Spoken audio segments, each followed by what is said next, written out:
Hi friends, finally 5.1 amplifier DIY നിർമ്മിച്ചിരിക്കുകയാണ്. ഈ ആംപ്ലിഫയറിന് കുറച്ച് പ്രത്യേകതകളുണ്ട്. സാധാരണ ഒരു 5.1 ആംപ്ലിഫയറിൽ 5 ചാനലുകളും ഒരു സബ്വൂഫർ ചാനലുമാണ് ഉണ്ടാകുക. ഈ ആംപ്ലിഫയർ 11 ചാനൽ ആംപ്ലിഫയർ ആണ്.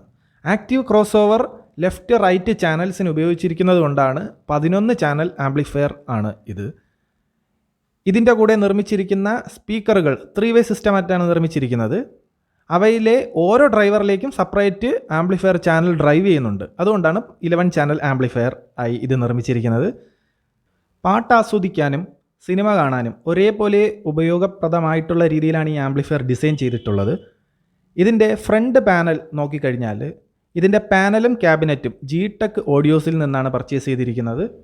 ഇവയുടെ മറ്റ് നോബുകൾ ലോക്കലി പർച്ചേസ് ചെയ്തതാണ്.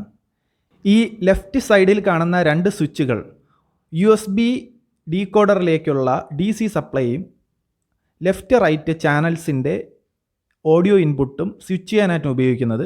ഈ കാണുന്ന വോളിയം നോബ് സെൻട്രൽ ചാനലും ഈ കാണുന്ന 3 നോബുകൾ ട്രബിള്, മിഡ്, ബാസ് കൺട്രോൾ ചെയ്യാനാണ് ഉപയോഗിക്കുന്നത്. 4ാമത്തെ നോബ് സറൗണ്ടിന് വേണ്ടിയുള്ളതാണ്, കോമൺ. മെയിനായിട്ടുള്ള നോബ് സബ് വോളിയത്തിന് വേണ്ടിയാണ് ഉപയോഗിക്കുന്നത്. ഫ്രണ്ടിൽ കാണുന്ന റൈറ്റ് USB ഓൺ ഓഫിനും ഉപയോഗിക്കാം. ബാക്ക് പാനലിലേക്ക് വന്നു കഴിഞ്ഞാൽ കൺവെൻഷണൽ 5.1 ഒരു ക്യാബിനറ്റാണിത്. പക്ഷേ 11 ചാനൽ ആംപ്ലിഫയറിൻ്റെ സ്പീക്കർ ഔട്ട്പുട്ട് പോസ്റ്റുകൾ നമ്മൾ എടുക്കേണ്ടതുണ്ട്. അതുകൊണ്ട് തന്നെ മറ്റ് കണക്റ്റേഴ്സ് കൊടുക്കേണ്ട ഭാഗത്തും സ്പീക്കർ പോസ്റ്റുകൾ കൊടുത്തിട്ടുണ്ട്. ബാക്ക് പാനലിൽ മെയിനായിട്ട് ഓൺ ഓഫ് സ്വിച്ച് ലെഫ്റ്റ് സൈഡിലാണ് വരുന്നത്. ഒരു 2 ആംപിയറിൻ്റെ ടുഗിൾ സ്വിച്ചാണ് ഉപയോഗിച്ചിരിക്കുന്നത്. ഫ്യൂസ് സോഫ്റ്റ് സ്റ്റാർട്ടറിൻ്റെ ഭാഗമായിട്ടുണ്ട്, അതുകൊണ്ട് സെപ്പറേറ്റ് കൊടുത്തിട്ടില്ല. ഈ കാണുന്ന സാധാ സ്പീക്കർ പോസ്റ്റുകളിൽ യഥാക്രമം 2 സെൻറ്റർ ചാനൽ ട്രബിൾ, മിഡും ഈ കാണുന്ന പോസ്റ്റിൽ സറൗണ്ടുമാണ് കണക്ട് ചെയ്തിരിക്കുന്നത്. സബിനായി തൊട്ട് താഴെ ഒരു കണക്ടർ കാണും. ഇതാണ് ആംബിൻ്റെ ഉൾവശം. വളരെ കൺജസ്റ്റഡ് ആയിട്ടാണ് സർക്യൂട്ട്സ് എല്ലാം ഡിസൈൻ ചെയ്തിരിക്കുന്നത്. 23ഓളം മൊഡ്യൂൾസ് ആണ് ഈ ഒരു ക്യാബിനകത്ത് ഉള്ളത്. ഇത്രയും കൺജസ്റ്റഡ് ആയിട്ട് പോലും ഒരു നോയ്സും തന്നെ ഇതിൽ നിന്ന് കിട്ടിയിട്ടില്ല. നോയ്സ് ഉണ്ടാവാതിരിക്കാൻ വേണ്ടി ചില ടെസ്റ്റിംഗ് പർപ്പസുകളിലുള്ള മെത്തേഡ്സ് ഉപയോഗിച്ചിട്ടുണ്ടായിരുന്നു. അത് പിന്നീട് ഞാനൊരു വീഡിയോയിൽ എക്സ്പ്ലെയിൻ ചെയ്യാം.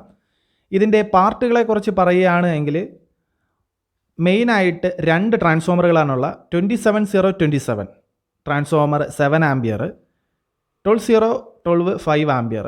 സോഫ്റ്റ് സ്റ്റാർട്ടർ എന്ന് പറയുന്നത് പവർ സപ്ലൈയുടെ തൊട്ട് താഴെയാണ് പ്ലേസ് ചെയ്തിരിക്കുന്നത്. അതിൽ നിന്നുള്ള കണക്ഷൻ 3 സോഴ്സിലേക്കാണ് പോകുന്നത്. 2 ട്രാൻസ്ഫോമർ, ഒരു പവർ സപ്ലൈ യൂണിറ്റ്.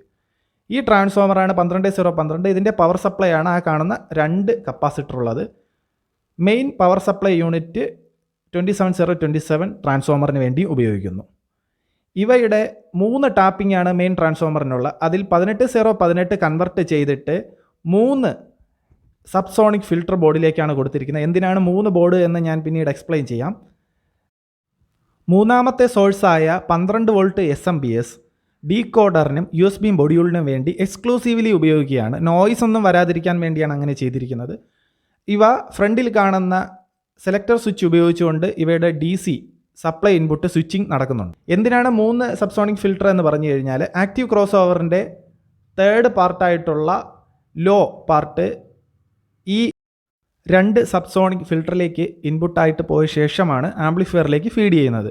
അതുകൊണ്ട് തന്നെ സബ് ഊഫറിൻ്റെയും 3-വേ സിസ്റ്റത്തിൻ്റെ ബേസ് കൈകാര്യം ചെയ്യുന്ന ഡ്രൈവിൻ്റെയും ബ്ലെൻഡിങ് പെർഫെക്റ്റ് ആയിരിക്കും. നമുക്ക് സബ്സോണിക് ഫിൽട്ടറിൻ്റെ ഫ്രീക്വൻസി ചേഞ്ച് ചെയ്തുകൊണ്ട് ഇവ തമ്മിൽ അഡ്ജസ്റ്റ് ചെയ്യാൻ കഴിയും. ഇതിൻ്റെ ഡീകോഡർ ആണ് ഈ കാണുന്നത്. ഫ്യൂടെക്കിൻ്റെ ഡീകോഡർ, മിനി ഡീകോഡറാണ് ഉപയോഗിച്ചിരിക്കുന്നത്. ഇതിൻ്റെ ലെഫ്റ്റ് റൈറ്റ് ചാനൽസ് USB മൊഡ്യൂളിൻ്റെ ലെഫ്റ്റ് റൈറ്റ് ചാനൽസും സ്വിച്ച് ഉപയോഗിച്ചുകൊണ്ട് ആക്റ്റീവ് ക്രോസ് ഓവറിലേക്ക് ഇൻപുട്ട് ചെയ്തിരിക്കുകയാണ്. ഈ ആക്റ്റീവ് ക്രോസ് ഓവറിൻ്റെ ഔട്ട്പുട്ട് യഥാക്രമം മിഡ്, ഹൈ, ലോ. ഇതിൽ ആക്റ്റീവ് ക്രോസ് ഓവറിൻ്റെ ഹൈ ചാനലിന് വേണ്ടിയും സറൗണ്ട് ചാനലിനും ഉപയോഗിച്ചിരിക്കുന്നത് സൗണ്ട്രോൺ എന്ന് പറയുന്ന ഒരു കമ്പനിയുടെ 7265ൻ്റെ ബോർഡാണ്. ഇത് ഫീഡ് ചെയ്യുന്നത് 12012 ട്രാൻസ്ഫോമറിൽ നിന്നാണ്. 3-വേ സിസ്റ്റത്തിൻ്റെ മിഡ് കണക്ട് ചെയ്തിരിക്കുന്നത് ടിപ്പ് 142 147 വെച്ചിട്ടുള്ള ഒരു ആംപ്ലിഫയർ ബോർഡിലാണ്. സെൻട്രൽ ചാനലും ടിപ്പ് 142 147 ആംപ്ലിഫയർ വെച്ചിട്ടുള്ള ബോർഡിലാണ് കണക്ട് ചെയ്തിരിക്കുന്നത്. സബ്വൂഫറിന് വേണ്ടി ഉപയോഗിച്ചിട്ടുള്ളത് G-Tech ഓഡിയോസിൻ്റെ 52001943 4 ട്രാൻസിസ്റ്റർ ഉപയോഗിച്ചിട്ടുള്ള സബ് ബോർഡാണ്. ലോ ആക്റ്റീവ് ക്രോസ് ഓവറിൻ്റെ ലോ കൈകാര്യം ചെയ്യാൻ വേണ്ടി ഉപയോഗിച്ചിരിക്കുന്നതും 52001943 2 ചാനൽ വീതമുള്ള ബോർഡാണ്. ഇവയുടെ എല്ലാം പ്ലേസ്മെൻറ്റുകൾ വളരെ കൺജസ്റ്റഡ് ആണ്. ഒരുപാട് മൊഡ്യൂളുകൾ ഇതിനകത്തേക്ക് ഉൾപ്പെടുത്തേണ്ടി വന്നു. ഇവയുടെ സ്പീക്കർ പ്രൊട്ടക്ഷനുകൾ സെൻട്രൽ ചാനലിനൊഴികെ ബാക്കി എല്ലാത്തിനും ഉണ്ട്.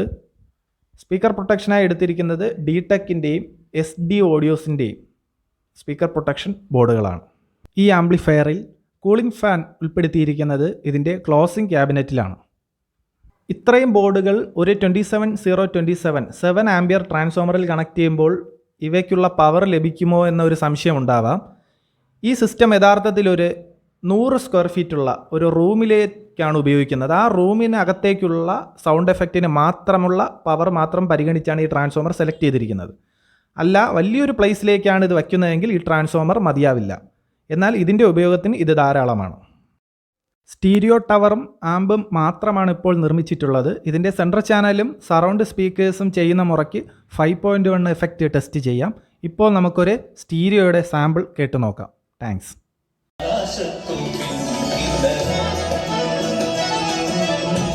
ആകാശത്തു പിന്നിൽ